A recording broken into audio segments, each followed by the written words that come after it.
Assalamualaikum warahmatullahi wabarakatuh. Perkenalkan, kami dari kelompok 6 mata kuliah kecerdasan majemuk dengan dosen pengampu Bapak Angga Prasetyo.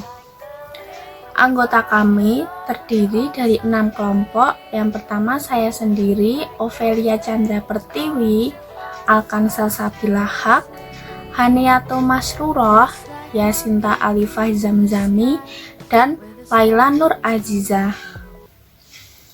Kami kelompok 6 akan mempresentasikan tentang konsep kecerdasan interpersonal untuk anak usia dini dengan 3 cakupan materi. Yang pertama, kecerdasan interpersonal untuk anak usia dini yang akan membahas tentang pengertian, ciri-ciri, manfaat, dan faktor yang mempengaruhi kecerdasan interpersonal pada anak usia dini. Kemudian, cakupan materi yang kedua adalah sifat-sifat kecerdasan interpersonal untuk anak usia dini. Dan yang ketiga atau cakupan materi yang terakhir adalah cara mengembangkan atau menstimulasi kecerdasan interpersonal pada anak usia dini. Langsung saja saya akan menjelaskan pengertian kecerdasan interpersonal. Kecerdasan interpersonal pada anak usia dini adalah kemampuan anak yang berusia 5-6 tahun untuk memahami, merespon, menginterpretasikan maksud, motivasi, dan perasaan orang lain. Sehingga anak usia dini itu dapat bersosialisasi dengan lingkungan di sekelilingnya. Menurut Howard Gardner, kecerdasan interpersonal berkembang pada anak usia dini untuk memperhatikan perbedaan di antara orang lain. Sehingga kecerdasan interpersonal menurut teori atau pendapat dari Howard Gardner tersebut dapat didefinisikan bahwa kecerdasan interpersonal adalah suatu kemampuan untuk memahami orang lain, antara lain kemampuan untuk melihat dan memahami perbedaan mood, temperamen, motivasi, dan hasrat orang lain. Selain itu, kemampuan untuk berperilaku dan berkomunikasi serta bersosialisasi di tengah-tengah banyak orang. Kemudian, materi selanjutnya akan membahas tentang ciri-ciri kecerdasan interpersonal pada anak usia dini yang akan dibahas oleh teman saya, Alkansa Sabila Haq. Perkenalkan, saya Alkansa Sabila Haq. Di sini saya akan melanjutkan presentasi mengenai kecerdasan interpersonal. Nah, ciri-ciri anak yang memiliki kecerdasan interpersonal yakni kecerdasan ini ditandai dengan kemampuan mencerna dan merespon secara tepat suasana hati, temperatur, motivasi, dan keinginan orang lain. Nah, seseorang yang optimal dalam kecerdasan ini cenderung menyukai dan efektif dalam hal mengasuh dan mendidik orang lain, kemudian berkomunikasi, berinteraksi, berempati dan bersimpati, memimpin dan mengorganisasikan kelompok, berteman, menyelesaikan dan menjadi mediator konflik, menghormati pendapat dan hak orang lain, melihat sesuatu dari berbagai sudut pandang, kemudian dia juga sensitif atau peka pada minat dan motif orang lain, kemudian dia juga handal dalam bekerja sama tim. Nah, apa aja manfaat dari kecerdasan interpersonal ini? Yakni adapun manfaat dari kecerdasan interpersonal yakni sebagai berikut: mengasah kepekaan, empati dan simpati terhadap orang lain. Yang kedua yakni bekerja sama. Yang ketiga, berbagi rasa. Yang keempat, menjalin kontak. Dan yang kelima adalah memotivasi orang lain. Nah, kemudian faktor-faktor apa yang mempengaruhi kecerdasan interpersonal pada anak? Nah, di sini ada 2 faktor ya, yakni faktor genetik dan faktor lingkungan. Nah, yang pertama adalah faktor genetik. Faktor genetik itu adalah faktor keturunan, merupakan faktor kecerdasan yang sudah ada atau yang sudah terberikan karena terkait dengan syaraf-syaraf yang ada pada organ otak. Kemudian kecepatan otak mengolah atau memproses masukan yang dapat amat tergantung pada kondisi dan kematangan otak, bahwa kecerdasan atau daya tangkap sangat dipengaruhi oleh garis keturunan atau genetik yang dibawa dari keluarga ayah dan ibu. Nah, kemudian yang faktor lingkungan adalah selain faktor genetik yang dibahas dari lahir, lingkungan pun menimbulkan perubahan-perubahan yang sangat berarti bagi perkembangan kecerdasan individu seorang anak. Nah, pada dasarnya, sebagai generasi yang unggul tidak akan tumbuh dengan sendirinya. Mereka sungguh memerlukan lingkungan yang subur yang sengaja diciptakan untuk itu. Nah, yang memungkinkan potensi mereka dapat tumbuh dengan optimal. Kemudian, sifat-sifat kecerdasan interpersonal anak usia dini ada 8, yakni yang pertama memahami dan berinteraksi dengan orang lain dengan sistem menang kalah. Yang kedua, mampu mengkomunikasi secara berkesan dengan memberi respon lisan dan bukan lisan. Kemudian yang ketiga, mendengarkan tanpa memberikan penilaian atau judgement. Kemudian yang keempat, berupaya memotivasi orang lain. Yang kelima, percaya pada orang lain. Yang keenam, memiliki sifat empati. Yang ketujuh, senang berhubungan dengan orang lain. Yang kedelapan, dapat bekerja sama dalam situasi berkelompok atau kerja tim. Perkenalkan, nama saya Niatul Masiruro, NIM 18313131060. Saya di sini akan menjelaskan tentang cara mengembangkan kecerdasan interpersonal anak usia dini, yaitu yang ke-1 melalui bermain. Bermain merupakan seluruh aktivitas yang dilakukan seseorang yang sifatnya menyenangkan, menggembirakan, dan menimbulkan kenikmatan yang berfungsi untuk membantu mencapai perkembangan yang utuh, baik fisik, intelektual, sosial, moral, dan emosional. Bermain merupakan kegiatan santai, menyenangkan, tanpa tuntutan atau beban bagi anak. Melalui bermain, anak dapat memuaskan tuntutan atau kebutuhan perkembangan dimensi motorik kognitif, kreativitas, emosi, sosial, nilai bahasa, dan sikap hidup. Nah, bermain memiliki beberapa tahapan. Tahapan tersebut disesuaikan dengan kondisi sosial anak-anak. Parten mengemukakan 6 tahapan bermain bagi anak usia dini, yaitu yang ke-1, catat. Di sini anak memperhatikan dan melihat segala sesuatu yang menarik perhatiannya. Lalu anak melakukan gerakan-gerakan bebas dalam bentuk tingkah laku yang tidak terkontrol. Di sini anak melihatnya terlebih dahulu lalu mempraktekannya sendiri sebisa mungkin. Nah, yang kedua yaitu paralel. Anak bermain dengan alat-alat permainan yang sama tetapi tidak terjadi kontak antara satu dengan yang lainnya atau tukar-menukar alat permainan. Di sini anak sudah mempunyai permainan sendiri-sendiri. Jadi tidak berebut permainan. Yang ketiga yaitu solitary. Anak dalam sebuah kelompok tengah asik bermain sendiri dengan macam-macam alat permainan, sehingga tidak terjadi kontak antara satu sama lain atau tidak peduli terhadap apapun yang terjadi. Nah, di sini ada stimulus bakat dan minat anak dengan kecerdasan interpersonal. Berikut ini yang bisa dilakukan untuk menstimulasi kecerdasan interpersonal. Yang ke-1 yaitu libatkan anak dalam suatu perkumpulan yang sesuai dengan usianya anak.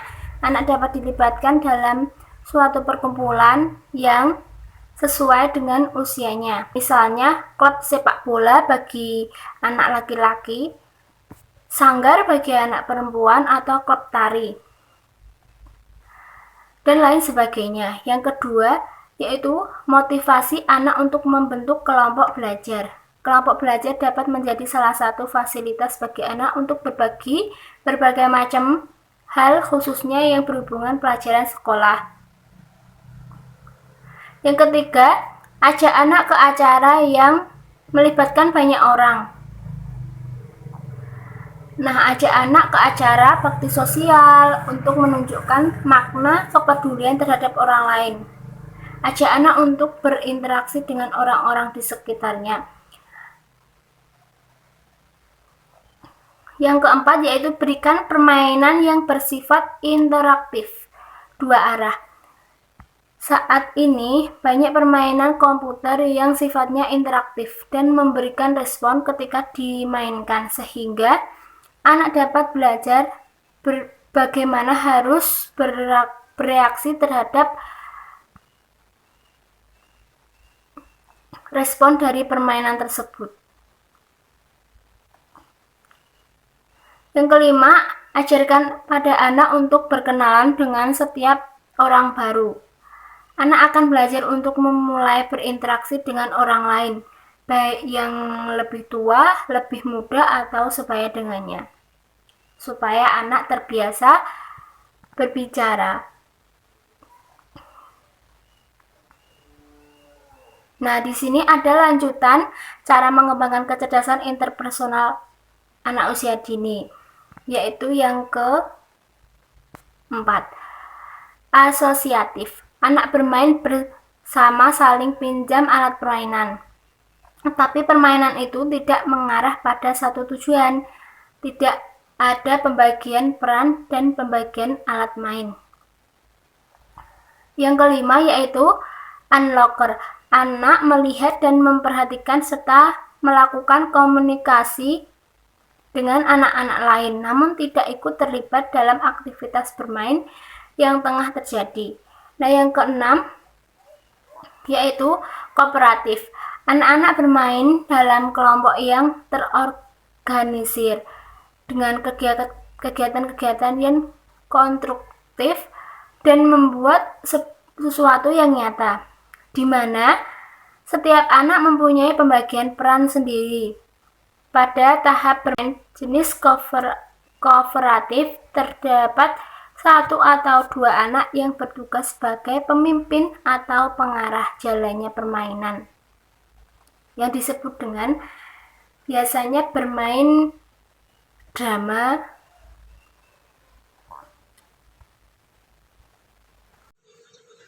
Bismillahirrahmanirrahim. Saya Yasinta. Di sini saya akan menjelaskan tentang cara mengembangkan kecerdasan interpersonal anak usia dini. Kecerdasan interpersonal anak usia dini itu memulai untuk bercakap-cakap. Nah, permainan anak dengan pola melalui sebuah dialog dapat mengembangkan kecerdasan interpersonal anak usia dini. Nah, dialog ini yang diberikan kepada anak bukan melalui sebuah percakapan biasa, tapi juga bisa melalui bernyanyi maupun juga bercerita. Nah, sifat pola dialog yang dilakukan kepada anak ini harus memiliki sifat rekreatif, interaktif, yang mengekspresikan pengenalan tentang lingkungan, hubungan sosial, tebak-tebakan, dan lain sebagainya. Kemudian, melalui bercakap-cakap ini dapat melatih anak dalam menghaluskan budi pekerti, bersosialisasi, bersifat responsif, ataupun berkomunikasi.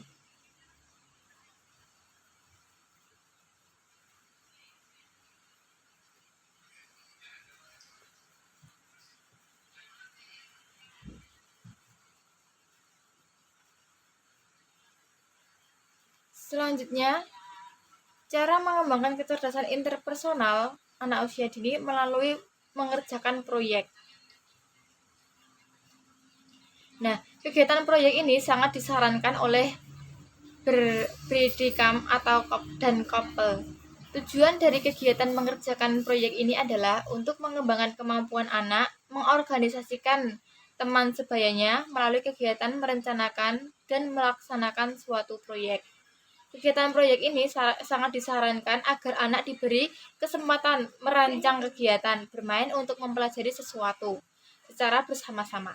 Untuk itu, kita perlu membekali mereka dengan pengetahuan awal dan alat-alat yang diperlukan kegiatan proyek dalam bentuk bermain peran tidak sulit bagi anak KB ataupun TK.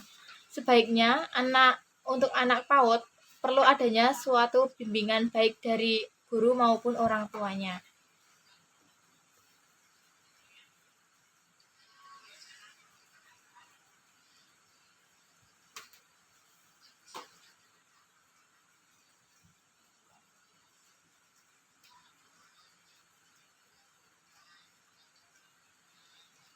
Yang selanjutnya, selain ketiga cara di atas, terdapat beberapa alternatif cara mengembangkan kecerdasan interpersonal pada anak. Di antaranya yaitu mempertajam empati. Bisa dimulai dari mengajarinya hal-hal yang sederhana. Insting iba dan ingin menolong sesama sesungguhnya dimiliki setiap manusia. Hanya saja, untuk mempertajam hal ini yang dibutuhkan dorongan dan bantuan dari orang tua. Yang bisa dilakukan oleh para orang tua yaitu dengan memberikan contoh seperti menolong sesama. Kemudian ajak anak untuk melakukan hal yang sama. Hal ini bisa dimulai dengan memberikan bantuan kepada temannya yang jatuh, kehilangan alat tulis di sekolah, atau ketika menangis karena bertengkar dengan teman yang lainnya. Kemudian take over PD agar si kecil tetap jadi yang rendah hati. Dibandingkan meningkatkan kepercayaan diri, jauh lebih sulit menjaga kadar kepercayaan diri anak agar tepat sesuai porsinya. Anak dengan kecerdasan interpersonal biasanya memiliki kepercayaan diri yang tinggi. Nah, tugas para orang tua adalah menjaga agar anak mampu menggunakan kelebihannya itu di jalur yang tepat. Misal, menjadi pemimpin yang baik di antara teman-temannya, alih-alih menjadi bosi, atau menjadi penolong bagi teman-temannya yang pemalu, yang dikucilkan, atau rendah diri. Anak dengan kepercayaan diri yang tinggi ini biasanya mampu memberi pengaruh positif pada lingkungannya. Setelah mengenal lebih jauh tentang kecerdasan interpersonal, pastikan Bunda melakukan berbagai persiapan untuk memastikan si kecil siap menghadapi masa depannya. Selain juga persiapan kognitif dengan memberi si kecil akses ke pendidikan yang terbaik, persiapan nutrisi juga tak kalah penting. Orang tua juga bisa memberikan multivitamin yang mengandung minyak ikan untuk perkembangan kecerdasannya.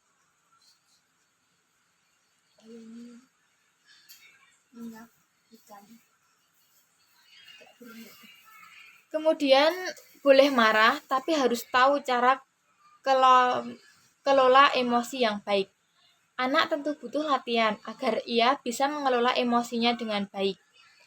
Baik saat ia marah, kecewa, atau bingung. Tak sedikit dari mereka yang mengekspresikan kesedihan dengan berteriak meraung-raung. Atau mengekspresikan kegembiraan dan dengan memukul-mukul. Nah, tugas orang tua ialah untuk dapat mengarahkan anak agar ia bisa mengekspresikan perasaannya dengan cara yang baik. Boleh menangis saat sedih, tetapi tidak boleh mengganggu. Boleh bergembira, namun tidak menyakiti. Ketika anak terlatih mengelola emosi, itu artinya ia berhasil menjadi hubungan baiknya dengan setiap orang, termasuk teman-temannya. Kemudian sedih dan kecewa. Anak tidak perlu ragu mengekspresikannya. Sedih, senang, ataupun kecewa, semua itu adalah perasaan yang wajar dialami oleh semua orang, terutama anak-anak. Mungkin sedikit sulit mengekspresikan perasaan mereka dengan baik. Cobalah biasakan untuk menanyakan perasaan anak setiap ada waktu. Misalnya saat ia bermain atau pulang sekolah, bahkan saat setelah jalan-jalan. Perlahan kebiasaan ini akan mengasah kepekaan sosialnya terhadap teman-teman di sekitarnya. Kemudian, boleh berbeda, tapi ajarkan si kecil untuk tidak membeda-bedakan. Perkenalkan anak pada perbedaan sejak anak usia dini. Misal perbedaan fisik, perbedaan agama, hingga perbedaan kelas sosial. Kemudian berikan pemahaman padanya bahwa perbedaan bukanlah alasan untuk membeda-bedakan sikap kita terhadap teman. Karena pada dasarnya semua adalah ciptaan Tuhan. Jadi, perbedaan tidak boleh menjadi alasan untuk saling membenci ataupun saling bermusuhan. Saya akan melanjutkan materi yang telah disampaikan oleh Mbak Yasinta. Tidak over PD, agar si kecil tetap jadi yang rendah hati dibandingkan meningkatkan kepercayaan diri. Jauh lebih sulit menjaga kadar kepercayaan diri anak agar tetap sesuai dengan porsinya. Anak dengan kecerdasan interpersonal biasanya memiliki kepercayaan diri yang tinggi. Nah, tugas para orang tua adalah menjaga anak agar mampu menggunakan kelebihannya itu di jalur yang tepat, misalnya menjadi pemimpin yang baik di antara teman-temannya, alih-alih menjadi bosi atau menjadi penolong bagi teman-temannya yang pemalu, dikucilkan atau direndahkan. Anak dengan kepercayaan diri tinggi ini biasanya mampu memberi pengaruh positif kepada lingkungan. Setelah mengenal lebih jauh tentang kecerdasan interpersonal, pasti Bunda melakukan berbagai persiapan untuk memastikan si kecil siap menghadapi masa depan. Selain persiapan kognitif, dengan memberi si kecil akses ke pendidikan terbaik, persiapan nutrisi juga tidak kalah penting. Orang tua juga bisa memberi multivitamin yang mengandung banyak ikan untuk mengembangkan kecerdasannya. Nah, untuk yang ketiga, boleh marah, tapi harus tahu cara kelola emosi yang baik. Anak tentu butuh latihan agar bisa mengelola emosinya dengan baik. Di saat ia marah, kecewa, atau bingung, tidak sedikit dari mereka yang mengekspresikan kesedihan dengan berteriak dan meraung-raung atau mengekspresikan kegembiraan dengan memukul-mukul. Nah, tugas orang tua untuk dapat mengarahkan anak agar ia bisa mengekspresikan perasaan dengan cara yang baik. Boleh menangis saat sedih, tapi tidak boleh mengganggu. Boleh bergembira namun tidak menyakiti. Ketika anak terlatih mengelola emosi, itu artinya ia berhasil menjaga hubungan baik dengan setiap orang, termasuk teman-temannya. Yang ketiga, sedih dan kecewa. Anak tidak bisa perlu ragu mengekspresikan sedih, senang, semua itu perasaan yang wajar dalam semua orang. Nah, anak memiliki sedikit kesulitan untuk mengekspresikan perasaan mereka dengan baik. Cobalah membiasakan untuk menanyakan perasaan anak setiap ada waktu. Misalnya saat dia pulang bermain, pulang sekolah, atau setelah jalan-jalan. Perlahan, keadaan ini akan mengasah kepekaan sosial terhadap teman-teman sekitar. Yang keempat, boleh beda tapi diajarkan si kecil untuk tidak berbeda, membeda-bedakan. Nah, perkenalkan anak pada perbedaan sejak dini, misal perbedaan fisik, perbedaan agama, hingga perbedaan kelas sosial. Kemudian berikan pemahaman kepadanya bahwa perbedaan bukanlah alasan untuk membeda-bedakan sikap kita kepada teman-temannya, karena pada dasarnya semua adalah ciptaan Tuhan. Jadi perbedaan tidak boleh menjadi alasan untuk saling membenci dan bermusuhan. Nah, jadi kesimpulan dari presentasi yang telah kami sampaikan, di sini kami memberikan kesimpulan bahwasanya berdasarkan uraian di atas, terhadap menerapkan kecerdasan interpersonal dapat memberikan interaksi anak dengan baik terhadap orang lain. Dibuktikan pada saat penerapan kecerdasan interpersonal dengan metode bermain kelompok, maka anak berinteraksi dengan senang sebagaimana anak bisa langsung berinteraksi dengan temannya. Begitupun anak merespon dengan baik apa yang diterapkan oleh gurunya. Hal ini memberikan motivasi anak dalam hal saling tolong-menolong dan sebagainya. Kecerdasan ini menunjukkan kemampuan untuk menjalin persahabatan akrab dengan teman, dan juga mencakup kemampuan seperti menolong teman, saling berbagi, dan sebagainya. Berbagai kecerdasan sebagainya disampaikan oleh Gardner pada dasarnya saling berkaitan dan saling mendukung untuk tercapainya sebuah kecerdasan secara maksimal dan memadai. Bahwa kecerdasan interpersonal yang merupakan modal dalam berinteraksi perlu dikembangkan sejak dini dengan harapan dapat bermanfaat bagi mereka dalam bermasyarakat nantinya. Nah, untuk teman-teman jika ada pertanyaan silakan ditanyakan di e-learning. Kurang lebihnya kelompok kami dalam menyampaikan presentasi. Mohon maaf. Wassalamualaikum warahmatullahi wabarakatuh.